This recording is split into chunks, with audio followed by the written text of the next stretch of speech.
you filled in that gap where, and you use, we should say, use all the audio from the exchange, right? Most of the audio. I think I made things a little bit quicker. I reduced some of the spacing. Some of it, definitely. Yeah, but other than that, that's pretty much it.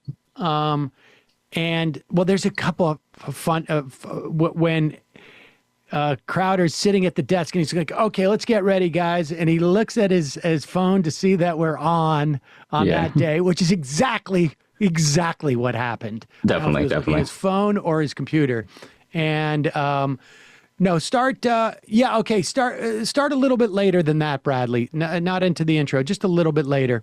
This is that moment where Crowder gets the sense that Ethan is looking off camera and something's going to happen. So here it is.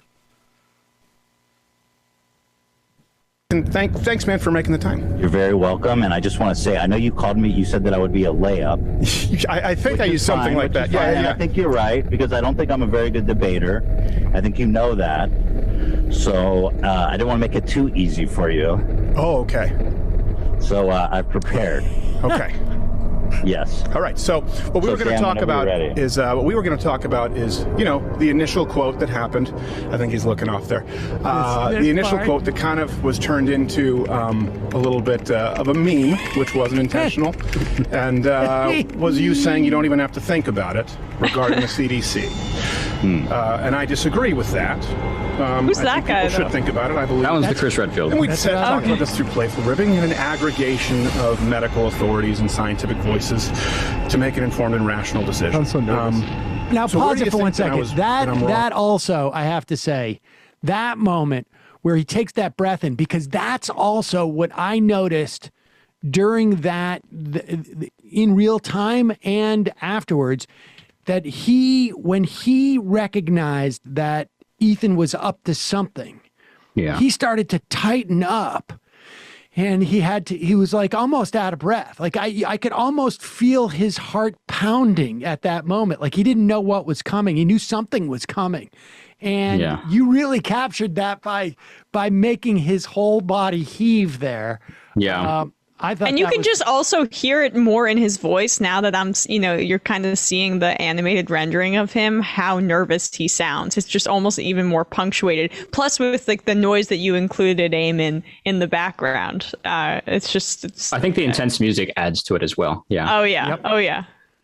And then the other part, there was one moment. Will you, Bradley, go to the part where Crowder is running down the hallway, because there's one moment in his run that I thought was one of the funniest things I've ever seen, where he just like almost like he's running through molasses. He's running like a 4-year-old. Bradley, get to the part where there's like we're in the big hallway. Cold feet again. Right there.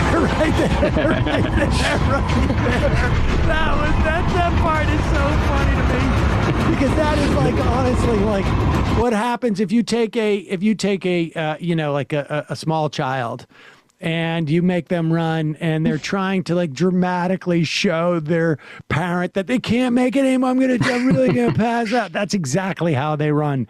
And that was fantastic.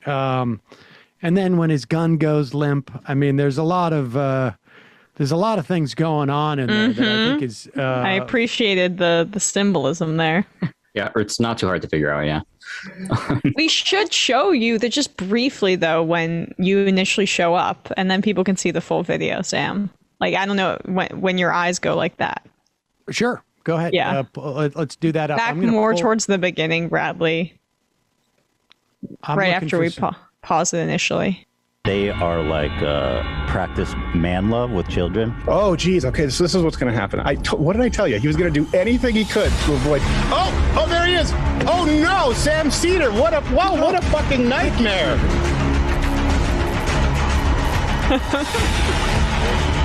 Now this part right there. Hold on. Pause it for 1 second.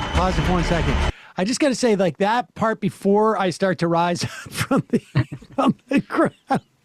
Oh my God! I think I honestly I could spend like the next 48 hours just watching it on a loop. It makes me feel so good about myself. But but that moment where everything went dark and there's just my face on the thing. When I filled in for Keith Olbermann on Current, you can actually look this up in his lawsuit. He talks about how the power kept going out in the studio. And one time when I was doing this, the power went out in the studio and it went completely dark, except for the what do they call it? The teleprompter right on the camera, right in that moment. And it was the most surreal experience I ever had. I thought I was having some type of horrible episode. Wow. Because I was like, oh my God, all of a sudden I have just tunnel vision and all I can see is that because it felt like everything had gone dark around it.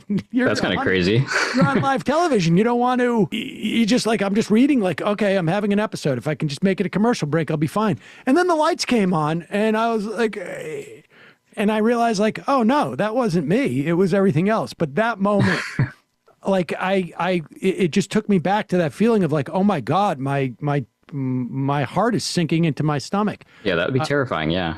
But continue on with that because I love that part where I come up from like I'm coming up from the nether world. I love how unabashedly masturbatory this is, but yes. Nightmare.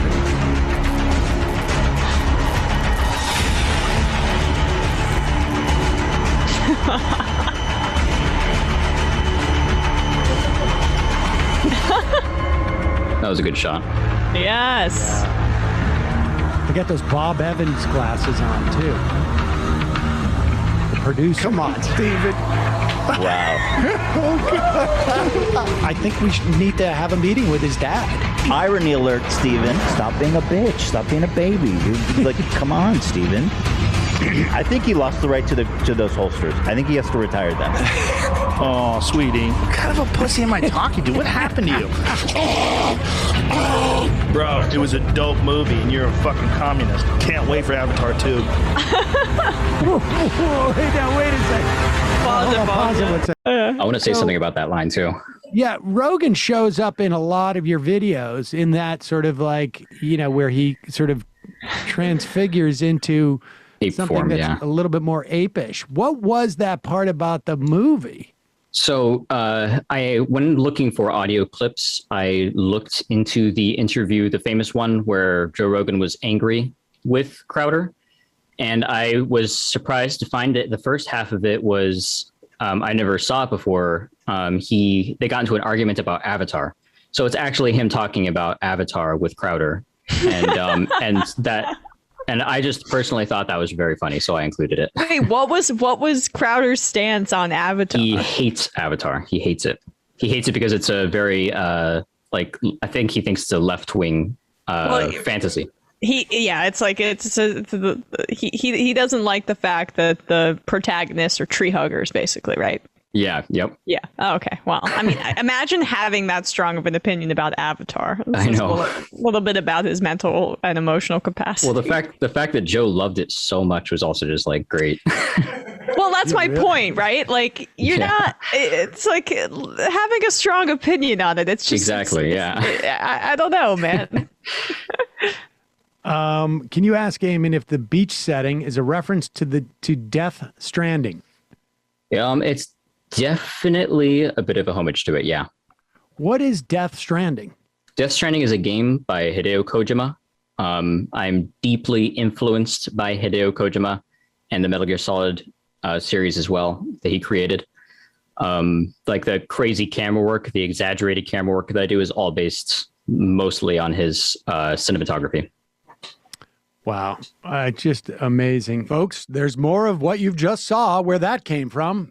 That's if you hit the subscribe and like button. Thank you. Really, thank you.